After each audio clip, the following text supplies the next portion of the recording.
Bien, vamos a hablar entonces sobre la semiología de los pares craneales, para lo cual debemos hacer un pequeño recuerdo relacionado a los tipos de nervios que conforman los pares craneales. Tenemos tres tipos de nervios: los nervios sensitivos, los nervios motores y los nervios mixtos. Entre los nervios sensitivos tenemos al olfatorio, al óptico y al auditivo. Los nervios motores son el motor ocular común, el patético, el motor ocular externo, el espinal y el hipogloso. Y los nervios mixtos, que tienen la función tanto sensitiva como motora, son el trigémino, el facial, el glosofaringio y el neumogástrico. Vamos a hablar sobre el primer par craneal. El nervio olfatorio es un nervio sensitivo, tiene su origen a nivel del epitelio que se encuentra en la mucosa olfatoria. Debemos indicar que la percepción de los olores, la percepción de los aromas, se produce gracias a que los receptores sensoriales que se encuentran aquí a nivel de la pituitaria amarilla van a ser las encargadas de poder captar estos impulsos o estas sensaciones olorosas por los receptores que se encuentran en esta mucosa. Son captados por los filetes del nervio olfatorio, que se conglomeran a nivel del bulbo olfatorio por encima de la lámina cribosa del etmoides, y que en última instancia serán los que conformen el nervio olfatorio como tal. La pituitaria amarilla, por lo tanto, es la que produce, o es la encargada más bien, de permitirnos la percepción de los olores. Recordemos que a nivel de las fosas nasales tenemos dos tipos de pituitaria: la pituitaria amarilla y la roja. La roja es la que está vascularizada, que tiene una gran cantidad de capilares sanguíneos y es la encargada de calentar el aire que ingresa a las fosas nasales. Y esta pituitaria roja es la que sufre laceraciones y ruptura de capilares cuando se presentan las epistaxis. En la pituitaria amarilla tenemos a los receptores de la olfacción. En los animales, sobre todo en los perros, por el tamaño del hocico, la cantidad de pituitaria que tienen es mucho más extensa, por lo tanto el número de receptores olfatorios es mayor que en el ser humano, y esto demuestra la capacidad de percibir olores que tienen los perritos mucho mayor que la que tienen los seres humanos, ¿no? El olfato de los perros siempre ha sido una de las características que tienen estos animales, y que a los humanos nos sirven para poder ayudarnos en la percepción de ciertos aromas. Es muy conocido la función que tienen los perros policías para la detección de estupefacientes en los aeropuertos, por ejemplo. Estos receptores captarán entonces los impulsos olfatorios y llegarán hasta las zonas prepiriforme y periamigdalina a nivel del sistema nervioso central, que son los lugares donde se van a integrar estos impulsos olorosos, y en última instancia serán los que determinen la percepción de los olores. Para poder evaluar adecuadamente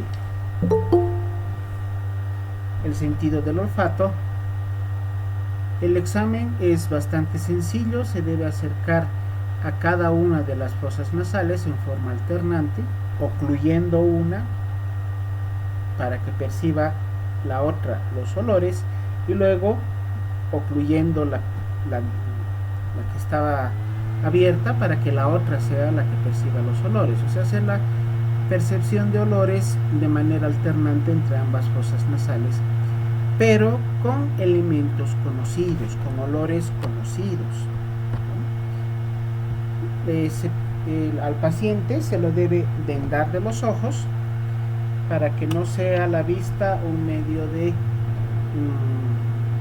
de que se dé cuenta de qué está percibiendo, ¿no? Como se dice vulgarmente, que no haga chanchulla nuestro paciente. Hay que vendarle los ojos o taparle los ojos y simplemente que perciba los aromas, pero les repito, de cosas que el paciente conozca, ¿no? Podemos usar chocolate, café, gasolina, alcohol, elementos que el paciente pueda reconocer con facilidad.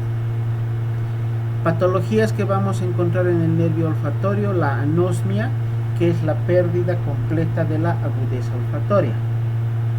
Esto se puede deber a dos causas: una, a alteraciones a nivel de la pituitaria, sobre todo esto se observa en pacientes que tienen el hábito del consumo de la cocaína. La inhalación de cocaína puede llegar a producir rinitis crónica con destrucción de los receptores olfatorios en las fosas nasales. Otra causa puede ser la alteración o el daño que pueda sufrir el nervio olfatorio.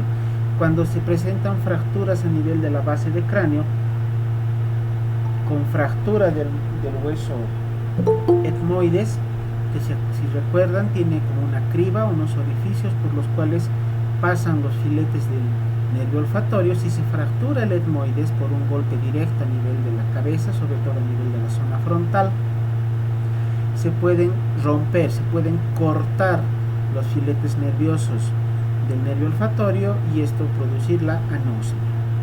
La hiposmia es la disminución de la agudeza visual, de la agudeza olfatoria, que se presenta también por cuadros de inflamación a nivel de la mucosa nasal, cuadros de rinitis alérgica, rinitis viral o algún otro tipo de patología infecciosa a nivel de las fosas nasales, sin olvidarnos de algún tipo de neoplasia. La hiperosmia se produce por un incremento en la percepción de los olores. Deben conocer personas que tienen una capacidad mucho mayor que nosotros para poder percibir olores. Eso me pasa a mí. Yo tengo un familiar que a metros de distancia puede percibir adecuadamente el aroma de una flor, por ejemplo, situación que yo no percibo. Eso se llama hiperosmia. La cacosmia es la percepción continua y permanente de olores desagradables, usualmente olor a heces fecales, olor a carne podrida. Puede estar percibiendo el olor de un perfume, pero la persona percibe un olor desagradable. Y la parosmia es lo que denominamos las alucinaciones olfatorias, o sea, la percepción de un olor ante la ausencia del estímulo. Una persona puede estar en su actividad laboral y percibe el aroma de unas flores, de un perfume, de algún alimento, en ausencia completa del estímulo. A eso denominamos parosmia, que también se denominan alucinaciones olfatorias, que pueden ser alguna manifestación de patologías de orden psiquiátrico. No olvidarse que existen las alucinaciones auditivas y las alucinaciones visuales. Estas son propias de los pacientes con esquizofrenia. Entonces, las alucinaciones olfatorias también pueden ser parte de esta patología psiquiátrica. Estas son las causas para la hiposmia. Debemos mencionar también aquí al tabaquismo, hemos mencionado las infecciones virales, la radioterapia por neoplasias a nivel del macizo facial, neoplasias que comprometan a los senos maxilares. Puede haber una hiposmia congénita, pero esto yo lo he podido aprender solamente en los libros. No he tenido oportunidad de verificar ningún paciente con hiposmia congénita. Aquí mencionamos a los agentes tóxicos, sobre todo la cocaína, y no olvidarse de los corticoides. Existen preparados de corticoides cuyo medio de administración es a través de las fosas nasales, a través de un inhalador, que se utilizan en el tratamiento de las rinitis alérgicas o de las rinitis crónicas. El uso prolongado de corticoides puede llegar a ocasionar también la alteración de la percepción de los olores y producirnos la hiposmia. Y como todo órgano de los sentidos,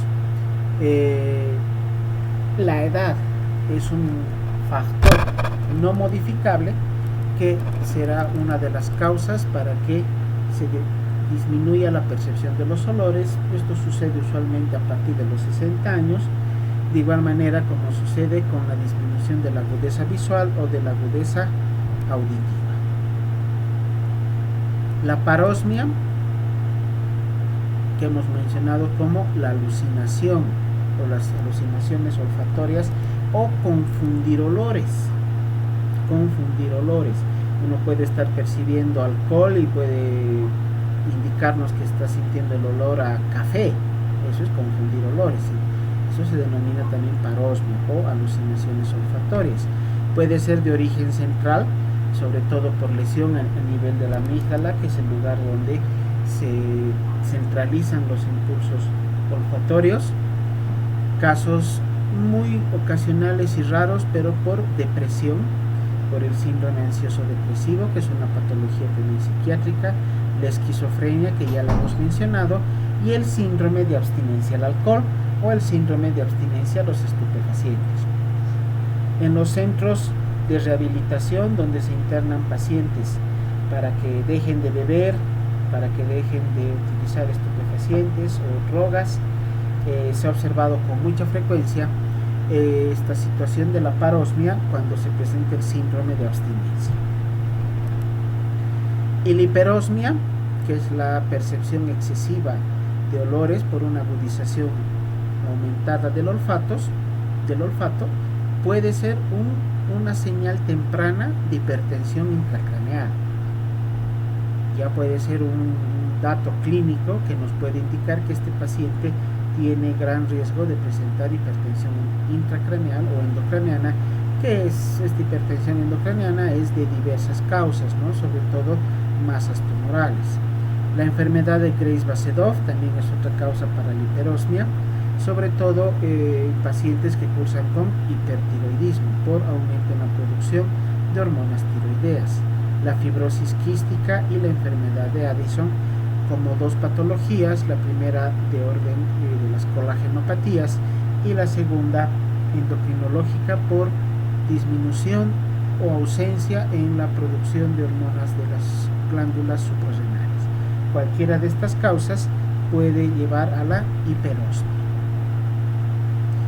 Hablando del segundo par, el nervio óptico, vamos a mencionar que es un nervio sensitivo. Su origen está a nivel de la retina de ambos ojos.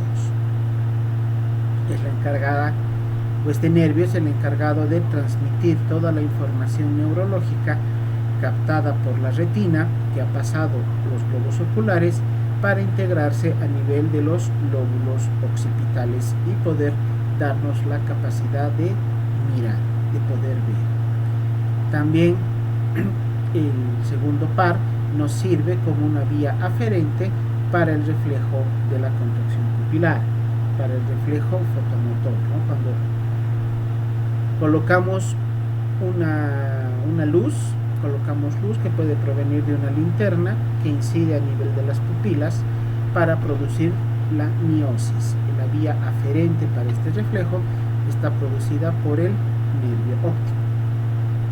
No nos olvidemos que ambos nervios ópticos sufren una decusación o un entrecruzamiento a nivel del quiasma óptico.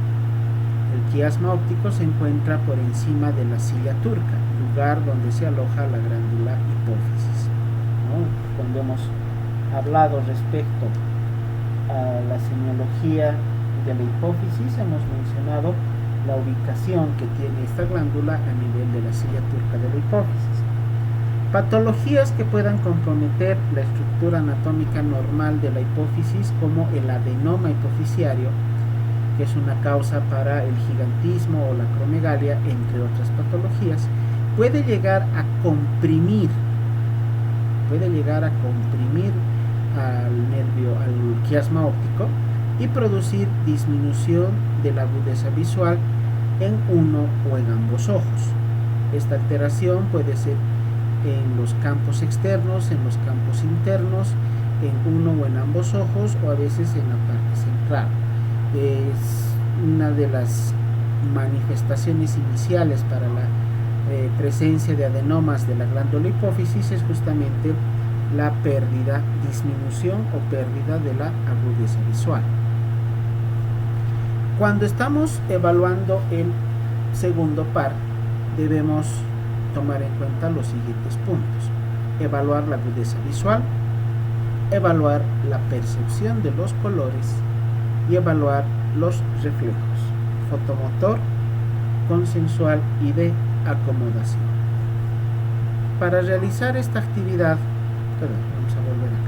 para realizar la actividad de la evaluación de la agudeza visual, utilizamos la tabla de Schnellen, que es la famosa tabla que tiene letras, las cuales son de distintos tamaños, desde la más grande hasta la más pequeña, y al paciente se lo ubica entre 5 a 6 metros de distancia y se le pide que vaya observando las letras, alternando los ojos, primero con el lado izquierdo, luego con el lado derecho y finalmente con ambos ojos, y el oculista o el médico que está realizando la evaluación deberá determinar hasta dónde llega la capacidad para poder observar estas letras. De esta manera se puede evaluar la agudeza visual.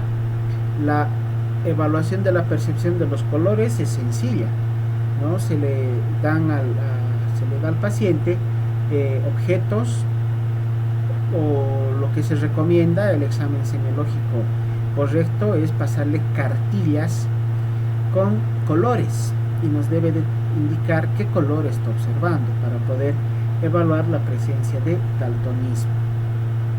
Y los reflejos se realizan a través de la incidencia de la luz a nivel de la pupila, ¿no? Tanto del reflejo fotomotor, reflejo consensual y de acomodación. Les decía que cuando se tienen alteraciones a nivel visual, podemos encontrar distintos tipos de patologías. El estudio más detallado se realiza en oftalmología para poder determinar el tipo exacto de alteración que tiene el paciente respecto al compromiso que se tenga en el campo visual.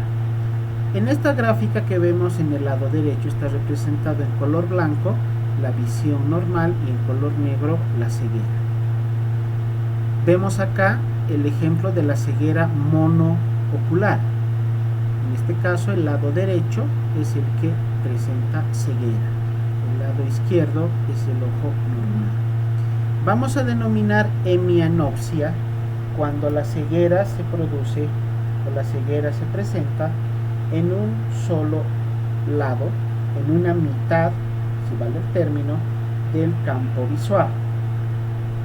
En este caso estamos observando hemianopsia bitemporal heterónima, temporal porque es de las partes externas, ¿no? Y es una hemianopsia porque la mitad del campo visual está ciego en ambos lados, y es heterónima porque ambos lados presentan la alteración en las partes externas, eso se llama heterónima. Esta es una hemianopsia heterónima bitemporal. Acá tenemos en la gráfica con la letra C el ojo izquierdo que ve normal, pero el ojo derecho tenemos una hemianopsia porque es la mitad, ipsilateral porque es en un solo lado, nasal porque está hacia la parte central. Se llama nasal hacia la parte central y se llama temporal hacia la parte externa.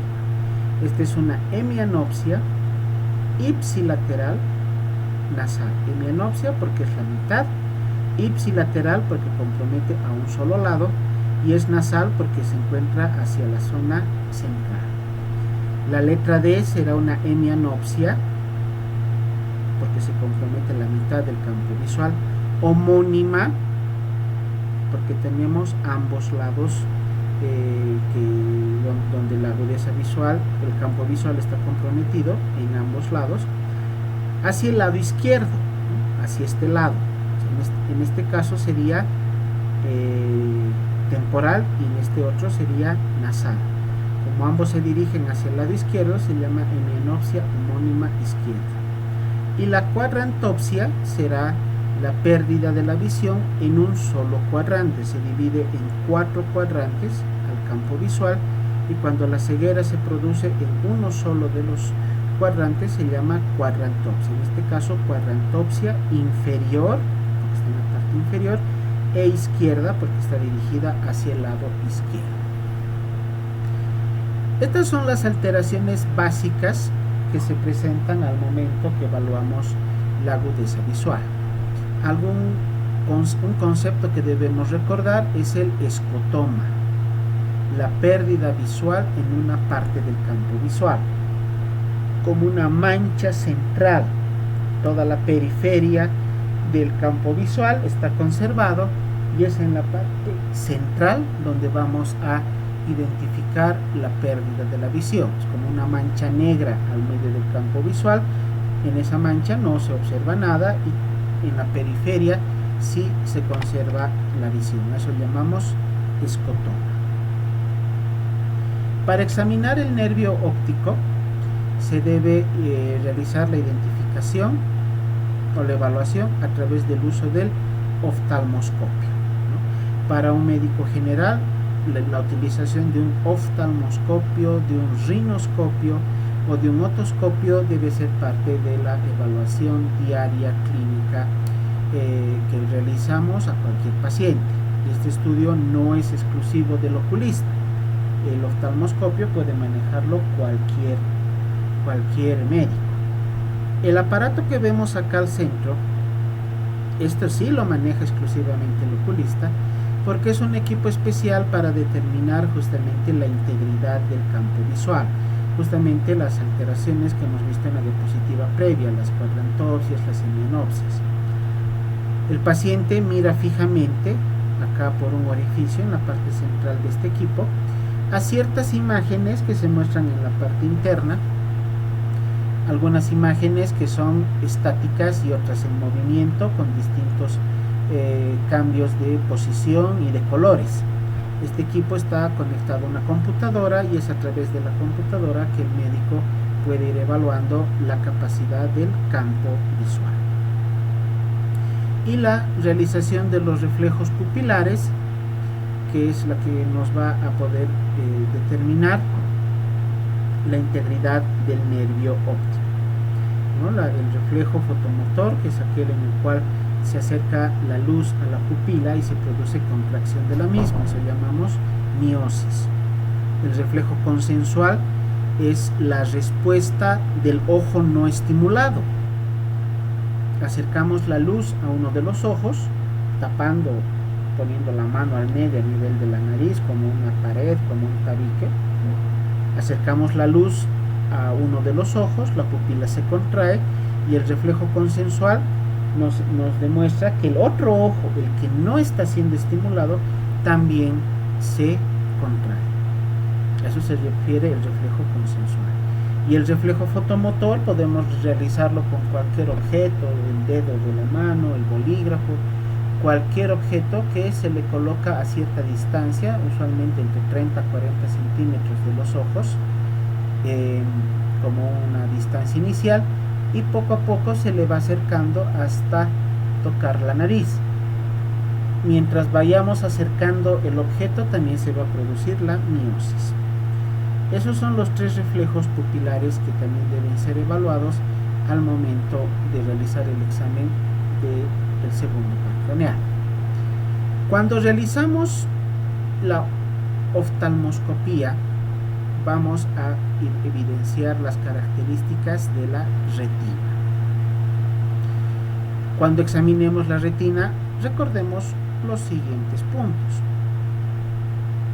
Tenemos una parte que se llama la fóvea, y de esta parte central emergen todos los vasos retinianos, como vemos en esta imagen, a manera de raíces de un árbol. Deben estar siempre la parte central, que es la papila, y el resto de la retina en un mismo plano. No puede estar una más atrás o más adelante que la otra. Estos bordes de la papila siempre son bien definidos y debe presentar una coloración distinta a la retina. Usualmente la retina tiene este color naranja o nacarado, y la papila es de un color blanquecino o amarillento.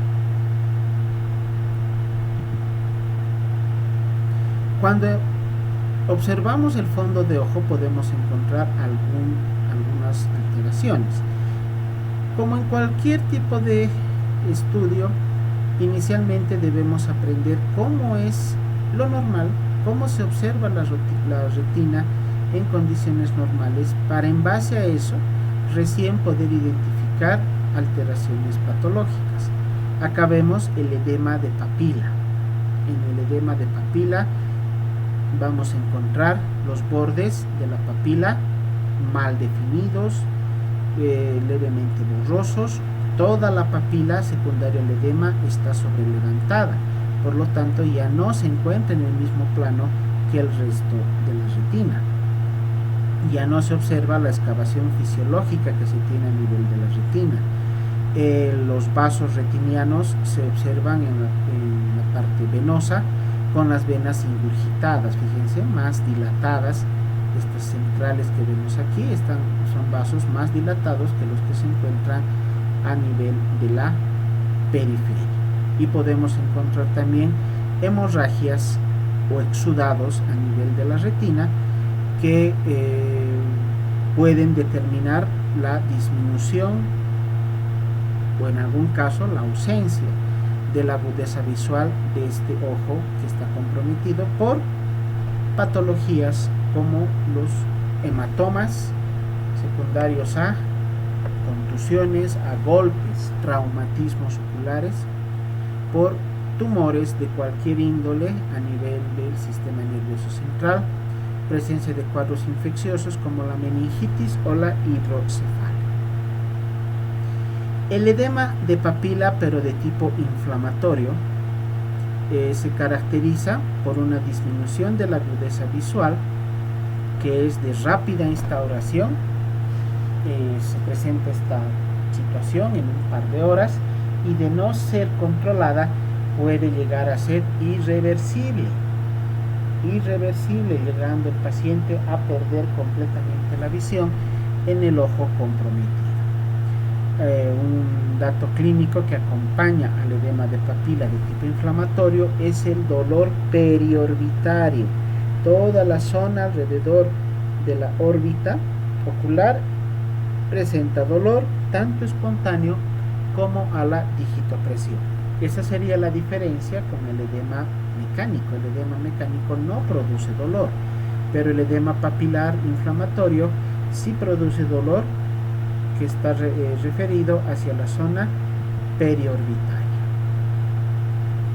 La atrofia de papila es una disminución en el tamaño y volumen de la papila, que se va a manifestar clínicamente por una disminución progresiva de la visión, que también puede llevar a la ceguera en un par de días.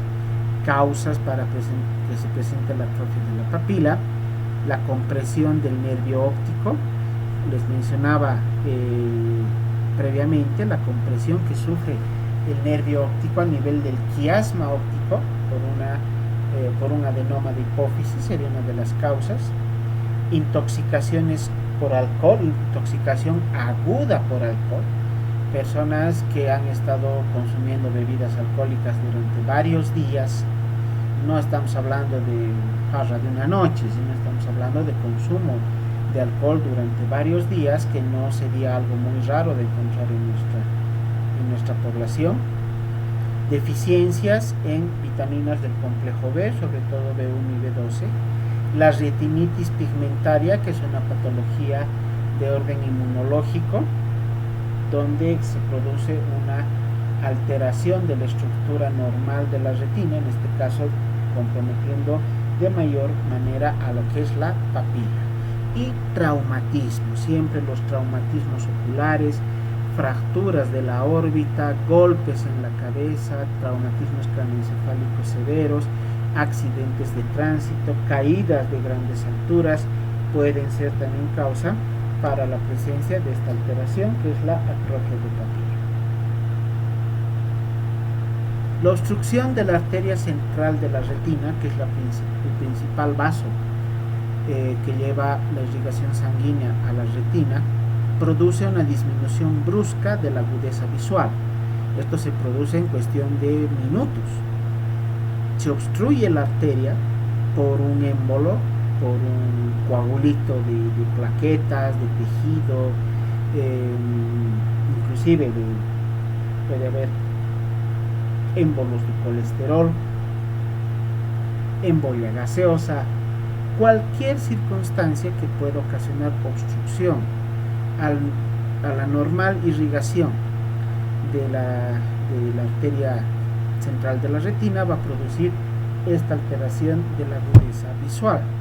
La retina se la va a ver de un color más opaco, un color más grisáceo, tiene una característica más opaca y los vasos son mucho más delgados y difícil de poder seguirlos en su trayecto. Fíjense acá, desde este punto donde está el cursor, seguimos este vaso y se lo observa adecuadamente hasta este punto, pero a partir de acá ya son segmentos simplemente los que se pueden observar adecuadamente.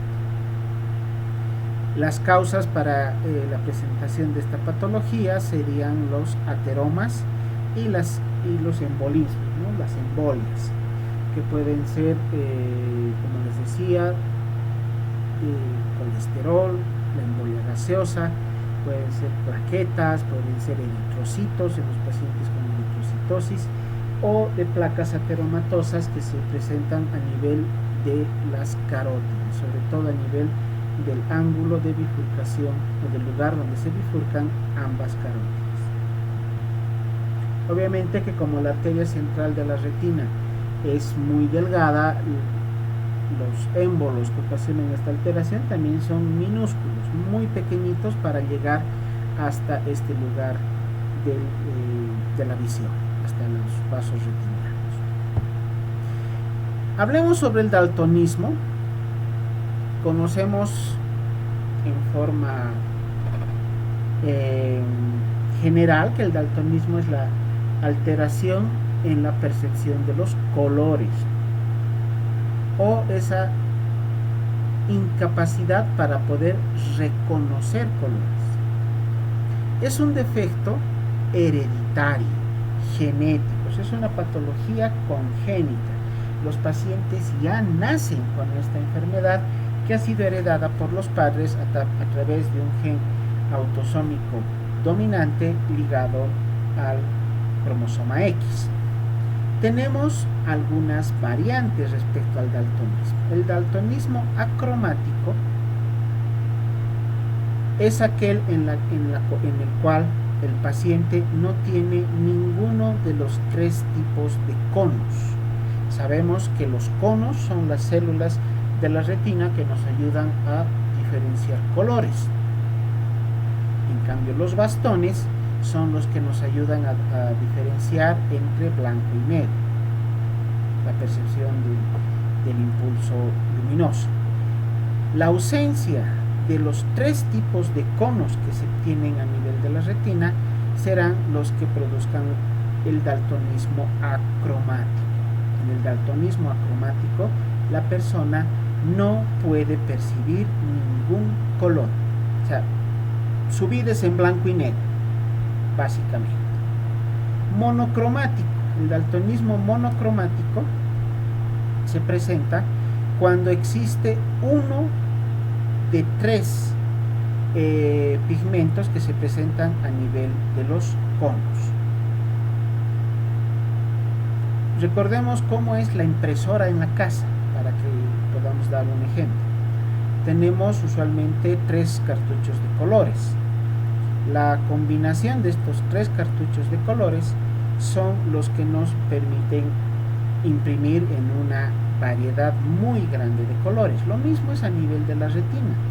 Los tres tipos de conos combinan sus pigmentos para que podamos percibir.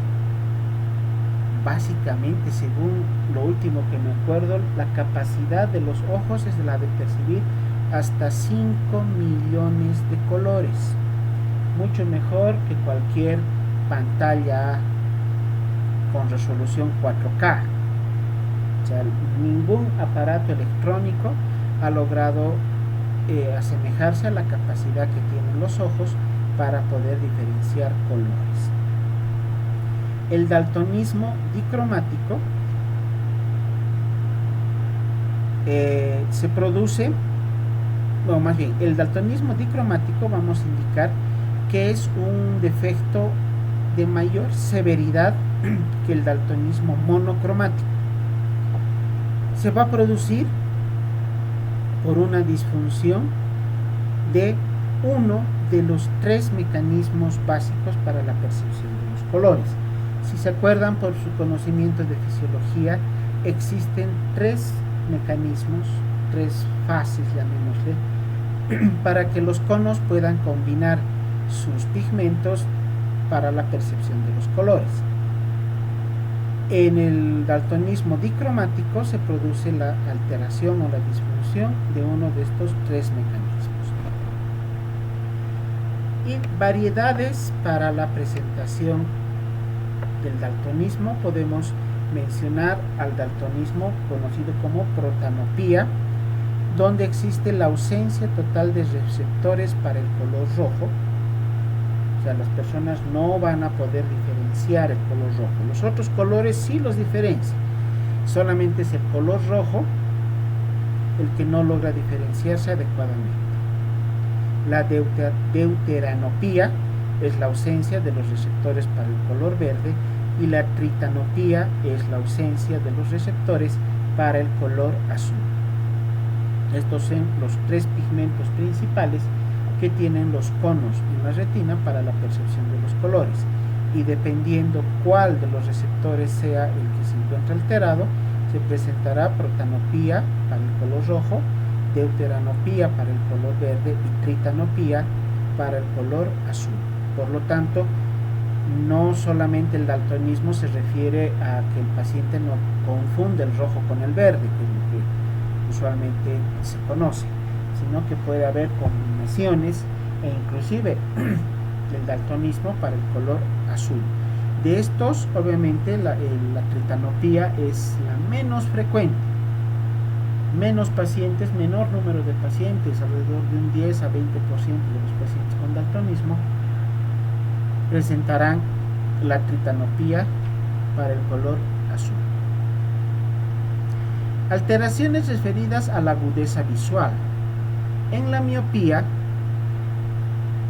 la convergencia de los rayos luminosos que han pasado por todos los lentes del ojo se produce por delante de la retina.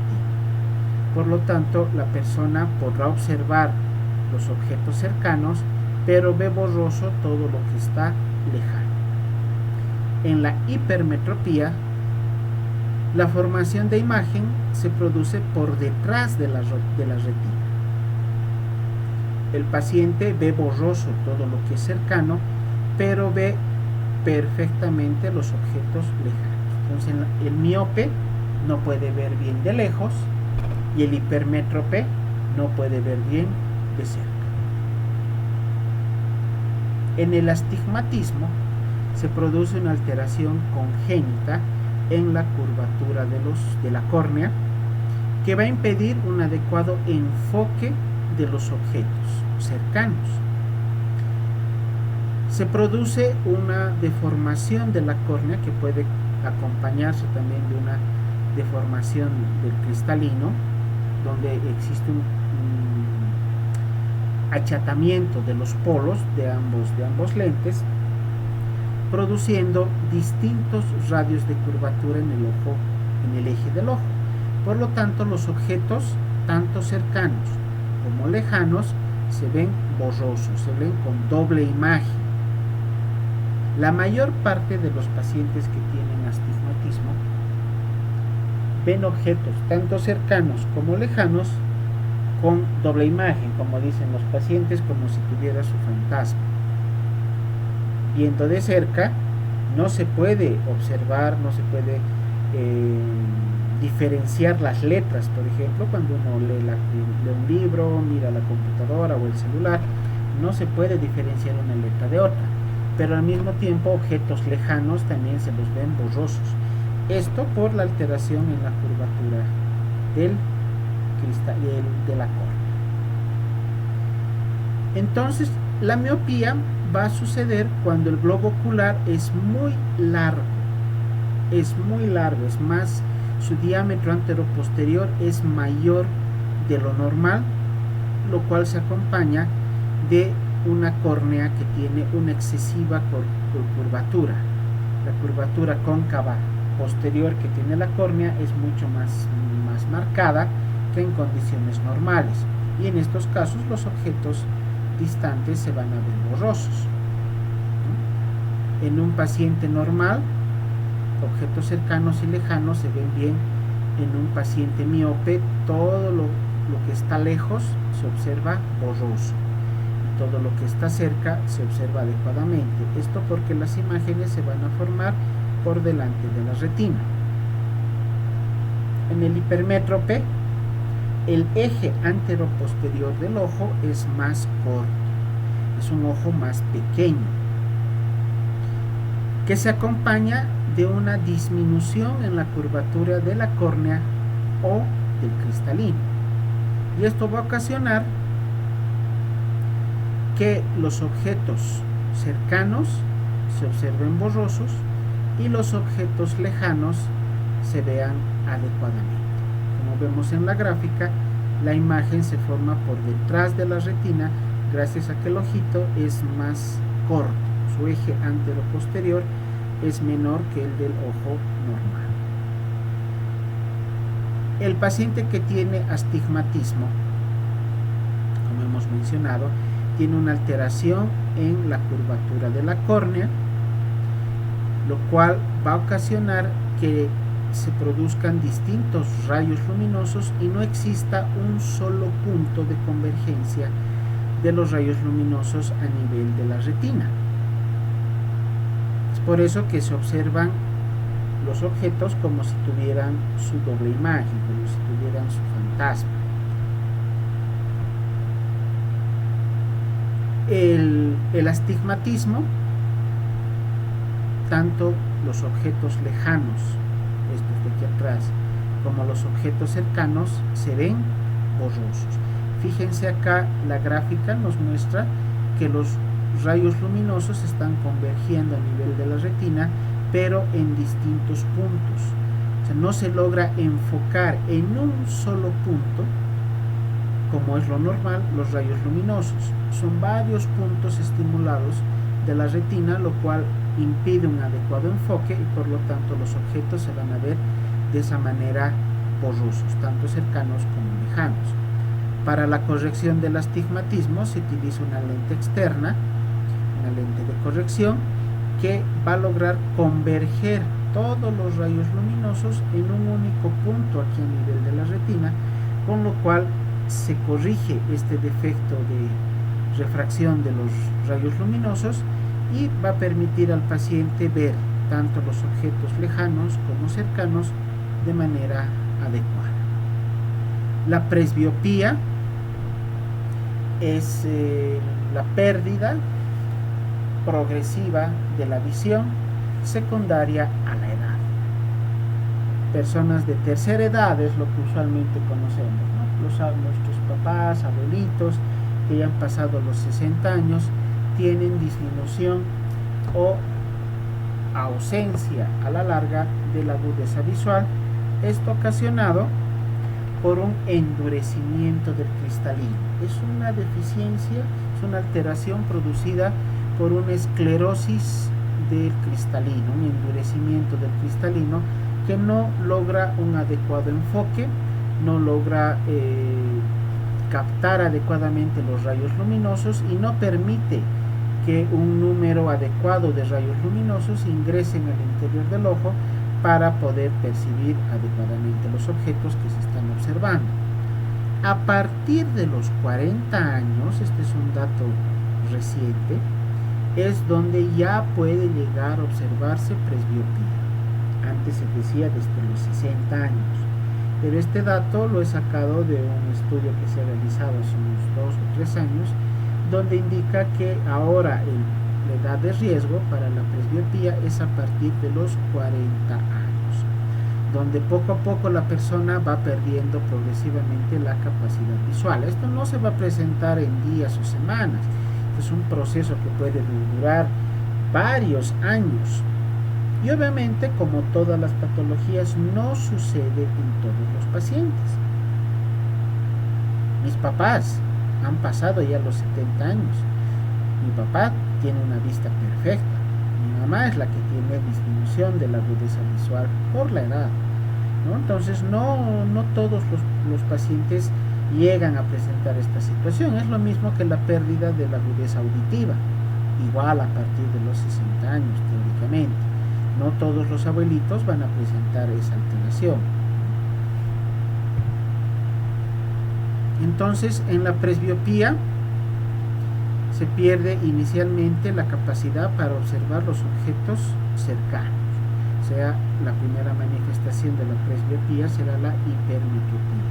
Y progresivamente se puede ir perdiendo la capacidad para la observación de los objetos lejanos. Todo esto se corrige a través de lentes correctores para corregir la refracción de los rayos luminosos y permitir que la persona pueda observar adecuadamente. La catarata se denomina así a la opacificación del cristalino. El cristalino es una lente transparente, es una lente muy móvil, es la que permite el enfoque, como cuando enfocamos con una cámara fotográfica, ¿no? Para sacar una foto. El cristalino es justamente la lente que nos ayuda a enfocar.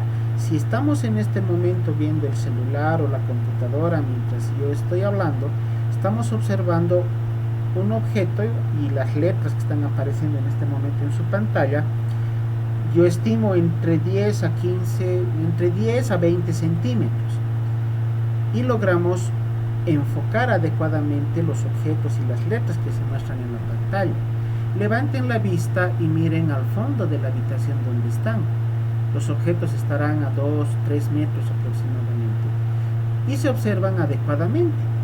Ese cambio del enfoque de objetos cercanos a objetos lejanos se produce gracias al movimiento que tiene el cristalino y la capacidad de enfocar así en cuestión de fracción de segundos de un objeto cercano a un objeto lejano para no perder el enfoque. En la catarata se pierde esta capacidad de enfoque. El cristalino se endurece, se opacifica, se vuelve de un color amarillento o blanquecino, que también es producido por la edad.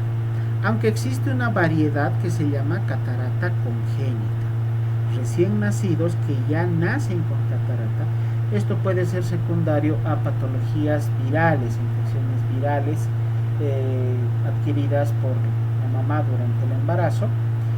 Y actualmente el tratamiento, tengo entendido, que está referido a realizar una corrección de la catarata a través de un tratamiento con rayo láser para evitar que este niño quede ciego desde que ha nacido. Acá vemos a través de la pupila, que está abierta, el fondo. ¿Qué se ve? No se ve nada, es de color negro. El cristalino es transparente y es lo que normalmente se debería observar. Pero fíjense acá abajo, a través de la pupila vemos el cristalino de color blanquecino. Ese color negro típico de lo que se observa a través de la pupila se ha perdido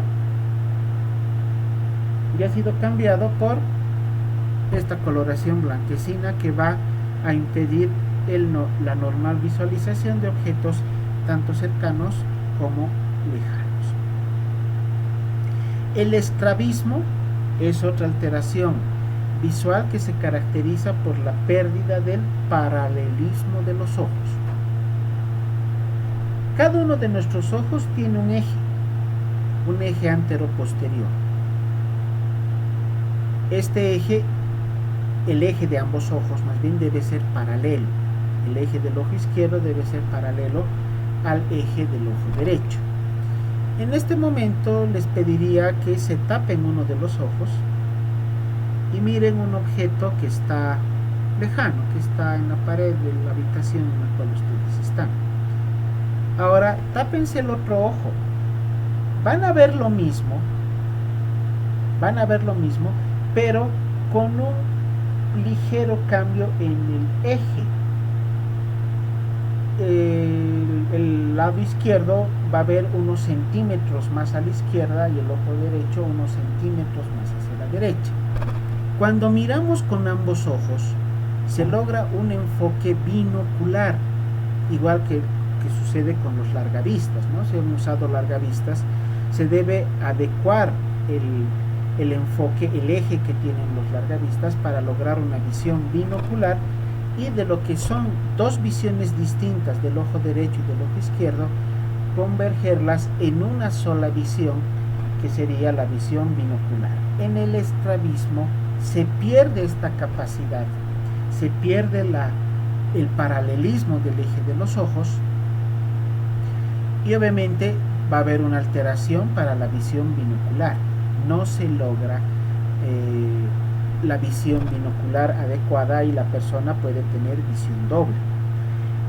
Esta alteración se produce por patologías que puedan comprometer a los músculos oculares. Una de las patologías más comunes es la miastenia gravis, que compromete a todos los músculos del cuerpo. En el estrabismo pueden ser patologías sistémicas o locales, cuadros infecciosos, inflamatorios que llegan a comprometer la estructura anatómica normal de los músculos del ojo y van a ocasionar que los ojitos estén desviados, ¿no? Son las personas que miran chueco, para que me entiendan. La visión chueca es lo que llamamos estrabismo, o lo que comúnmente también se les dice a las personas viscas, ¿no? Cuando tienen una mirada dirigida hacia adentro. La corrección se realiza a través de lentes, se puede corregir el estrabismo a través de lentes, y un tratamiento que se ha puesto muy de moda en la última década es utilizar el famoso Botox. El Botox va a producir la parálisis de los músculos, de tal manera que al músculo ocular se lo paraliza parcialmente en una sola posición, para que ya no sufra ese desvío que va a ocasionar el estrabismo. Y otro tipo de tratamiento ya es el tratamiento quirúrgico oftalmológico. Este es el alineamiento normal de los ojos, ambos ejes paralelos. En cambio, fíjense en la imagen inferior cómo el ojo del lado derecho está desviado hacia afuera. Esto es estrabismo. Este ojito no logra conservar el paralelismo con el ojo contralateral. La persona verá doble. Algo más que me olvidaba comentarles, voy a volver a esta anterior diapositiva. Cuando el estrabismo se produce con el desvío de los ojos hacia afuera, se llama estrabismo divergente. Estrabismo divergente. Y cuando el desvío de los ojos se produce a la línea media, se llama estrabismo convergente. El más común, el que yo también he logrado ver en el mayor número de pacientes, es el estrabismo convergente, a los que vulgarmente se les denomina pacientes con mirada visca o chueca. Bien, ahora hablando de los pares 3, 4 y 6, son los músculos oculares, los músculos que mueven a el globo ocular. Su función es eminentemente motora. Tienen una inervación especial que va a permitir que los ojos, los globos oculares, puedan moverse hacia arriba, hacia abajo, lateralmente y en movimientos circulares.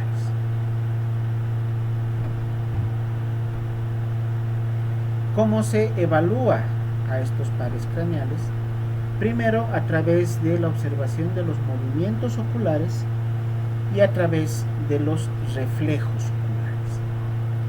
Acá vemos los nombres de los pares craneales: el recto superior, el oblicuo inferior, recto interno, oblicuo superior y recto lateral. ¿Y cuál es el movimiento que va a producir cada uno de estos músculos? El recto superior producirá movimiento hacia arriba y hacia afuera. El oblicuo inferior hacia arriba y hacia adentro. El recto interno, movimiento hacia la línea media. El oblicuo superior hacia abajo y hacia adentro. El recto inferior hacia abajo y hacia afuera. Y el recto lateral hacia afuera. Y tenemos acá la inervación de cada uno de estos músculos, ¿no? En rojo vemos a los que están inervados por el tercer par craneal. En azul a los que están inervados por el cuarto par craneal. Y en color lila a los que están inervados por el sexto par craneal. Patologías que se pueden presentar con alteraciones de estos pares craneales. La parálisis del tercer par craneal producirá la ptosis palpebral, o sea, la caída del párpado superior. Como vemos en esta imagen, acá en la imagen superior izquierda, vemos el ojo derecho que se abre completa y normalmente, y el ojo izquierdo no puede abrirse completamente porque hay la imposibilidad para poder subir el párpado, a lo que denominamos ptosis palpebral. La ptosis o caída del párpado se acompaña de midriasis, una dilatación exagerada de la pupila, y además con abolición de los reflejos fotomotor, consensual y de acomodación. Esto se produce en la parálisis completa del tercer par craneal. En la parálisis incompleta se caracteriza porque, o más bien se diferencia de la parálisis completa, porque todavía hay respuesta a la luz y se puede evaluar adecuadamente los reflejos. En la parálisis completa no hay reflejos ni fotomotor, ni consensual, ni de acomodación. En la parálisis incompleta tenemos todavía la conservación de estos reflejos en lo que conocemos en la variedad como oftalmoplejía externa del tercer par, y la oftalmoplejía interna del tercer par se va a caracterizar por un compromiso exclusivo a nivel de la pupila, no hay reflejos, habrá una midriasis continua y permanente, y se debe a lesiones a nivel del sistema nervioso central, ¿no? Herniación del lóbulo temporal o lesiones a nivel de los núcleos, sobre todo del núcleo de Edinger y Westphal, que son núcleos encargados para la integración de los reflejos pupilares justamente.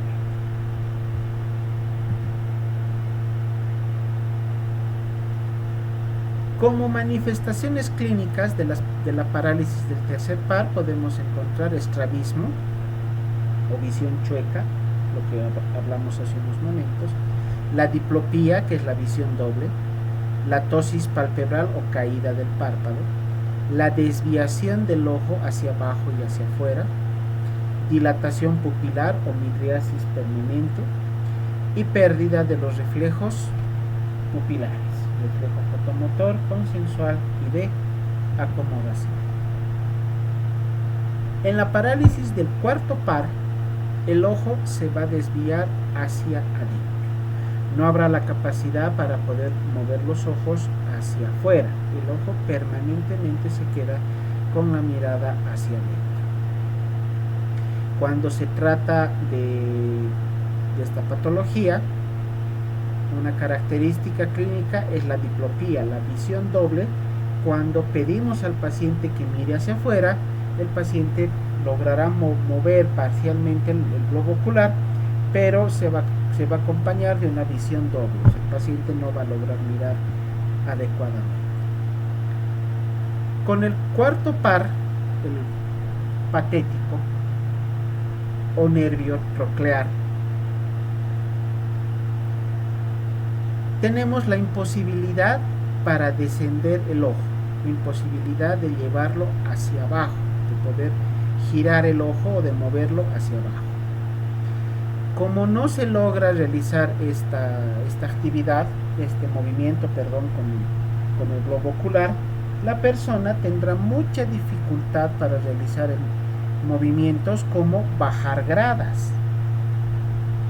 Cuando uno camina bajando gradas, usualmente bajamos la vista para poder observar la grada que vamos a pisar, para no caernos.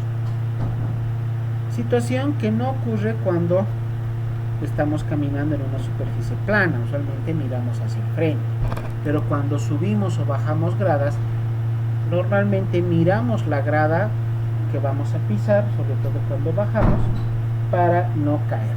En la parálisis del cuarto par craneal se tendrá la dificultad para poder bajar las gradas, lo cual puede ocasionar caídas.